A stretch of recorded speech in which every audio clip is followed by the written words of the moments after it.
છો અહીંયા mobile number અને ઈમેલ આઈડીથી લોગિન કરી શકો છો. લોગિન કરી દેશો એટલે આ રીતનું પેજ ઓપન થઈ જશે. અહીંયા તમે જોઈ શકો છો SC ST SC BC EBC અને જે પણ કેટેગરીના સ્ટુડન્ટ છે એ લોકોની જે સ્કોલરશિપની સ્કીમ ઓપન છે એ અહીંયા શો કરે છે, તમે જોઈ શકો છો. હવે તમારું કામ છે સ્કોલરશિપનું અપ્લાય કરવા માટે, તો ઉપર આવી જવાનું છે, સ્ક્રોલ કરવાનું છે, તમારી આ રીતની પ્રોફાઇલ બની જશે, તમે જોઈ શકો છો. અહીંયા ટેબ બટન પર ક્લિક કરવાનું છે, સર્વિસ પર ક્લિક કરવાનું છે, સ્કોલરશિપ પર ક્લિક કરવાનું છે.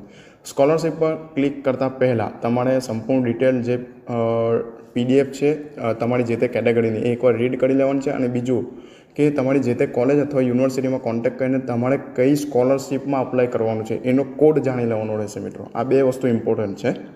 તો કોડ જાણી લેવાનું છે, ત્યારબાદ જ અપ્લાય કરવાનું રહેશે. અહીંયા તમે જોઈ શકો છો, અહીંયા સ્કોલરશિપ સર્વિસ રિક્વેસ્ટ, એમાં રિક્વેસ્ટ ન્યૂ સર્વિસ પર ક્લિક કરીશું. આપણે અહીંયા જેવું ક્લિક કરશું એટલે આપણે યર આવશે. અહીંયા સિલેક્ટ ફાઇનાન્શિયલ યર 2023-24 સિલેક્ટ